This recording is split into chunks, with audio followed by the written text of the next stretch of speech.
નમસ્કાર, ગુજરાત તકમાં આપનું સ્વાગત છે. કોંગ્રેસની જન આક્રોશ યાત્રાની આજથી શરૂઆત થઈ છે.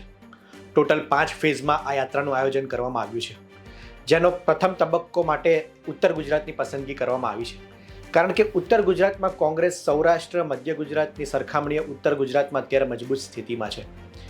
21 નવેમ્બરથી એટલે કે આજથી 3 ડિસેમ્બર સુધી પહેલા ફેઝમાં આ યાત્રાનું આયોજન કરવામાં આવ્યું છે. આ યાત્રાનું આયોજન કરવાનું અત્યારે શું કારણ છે તેમાં નહીં પડીએ, પરંતુ આ યાત્રા થકી શું ફાયદો થઈ શકે છે તેની વાત કરીએ. તો સૌ પ્રથમ તો વાત કરીએ તો કોંગ્રેસના નેતા રાહુલ ગાંધીએ લોકસભા ચૂંટણી પહેલાં જે પ્રમાણે સમગ્ર ભારતભરમાં ભારત જોડો યાત્રાનું આયોજન કર્યું હતું, એ પણ 2 તબક્કામાં આયોજન કરવામાં આવ્યું હતું. સમગ્ર ભારતભરમાં રાહુલ ગાંધી ફર્યા હતા, જેની અસર લોકસભા ચૂંટણીમાં દેખાઈ હતી. સામાન્ય રીતના લોકો સુધી પહોંચવા માટે આ યાત્રાનું આયોજન કરવામાં આવતું હોય છે. આ યાત્રા થકી જનસંપર્ક વધે છે. આ ઉપરાંત કોંગ્રેસમાં અત્યારે જૂથબંધી રહેલી છે, ત્યારે જૂથબંધી દૂર કરીને તમામ નેતાઓ એક મંચ પર આવે તે પ્રકારની વ્યવસ્થા કરવામાં આવે છે, જેના કારણે નેતાઓમાં પણ અંદર ક્યાંક ખચાટ હોય તે દૂર થાય છે અને નારાજગી દૂર કરીને તમામ લોકો પક્ષ માટે કામ કરે છે. આ ઉપરાંત સ્થાનિક સ્વરાજ્યની ચૂંટણી આગામી સમયમાં આવે છે, તેની પહેલાં આ યાત્રા થકી ફાયદો થઈ શકે છે.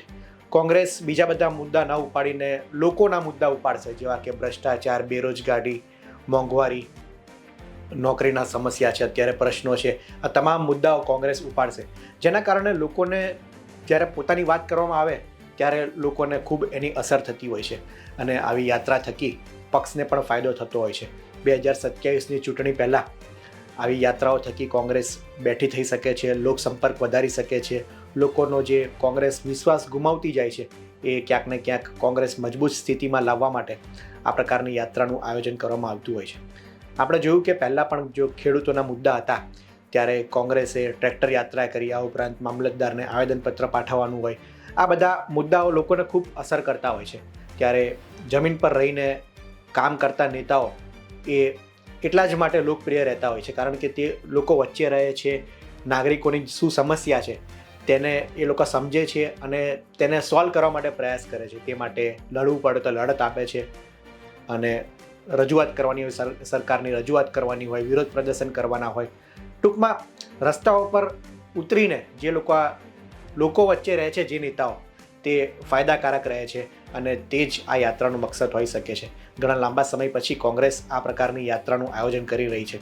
ખાસ કરીને છેલ્લા 6 મહિનામાં કોંગ્રેસની જે રીતની સક્રિયતા એક્ટિવ થઈ છે તે જોતાં લાગે છે કે કોંગ્રેસ હવે 2027ની ચૂંટણી પહેલાં બેઠું થવાનું આયોજન કરી રહી છે.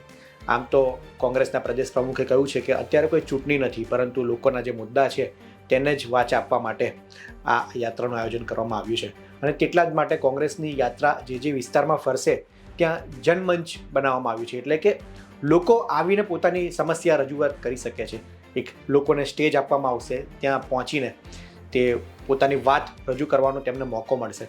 આ બધી વાતો ગ્રામ્ય વિસ્તારમાં ખાસ અસર કરતી હોય છે, કારણ કે ગ્રામ્ય વિસ્તારની સમસ્યા એ કોઈ મોટી સમસ્યા નથી હોતી. તેમના વિસ્તારમાં રોડ, રસ્તા, નોકરી, બેરોજગારી, આ બધા પ્રશ્નો એ લોકોને ખૂબ અસર કરતા હોય છે. ત્યારે આ બધા મુદ્દા ઉપાડીને કોંગ્રેસ એ ચૂંટણી પહેલાં બેઠી થઈ શકે છે અને તેનો ફાયદો પણ તેમને ચૂંટણીમાં મળી શકે છે. આગામી સમયમાં જોઈએ આ યાત્રા કોંગ્રેસ માટે કેટલી અસરકારક નીવડે છે, કારણ કે અંતે તો પરિણામ જ બતાવે છે કે તમે લોકો સુધી કેટલું પહોંચ્યા અને લોકોનો વિશ્વાસ કેટલું જીતી શક્યા. તે માટે ચૂંટણી જ એ પરિણામ હોય છે. ચૂંટણી થકી લોકો જનમતનો ઉપયોગ કરતા હોય છે અને તેમાં જ ખબર પડતી હોય છે કે લોકોનો વિશ્વાસ એ કોની તરફી છે.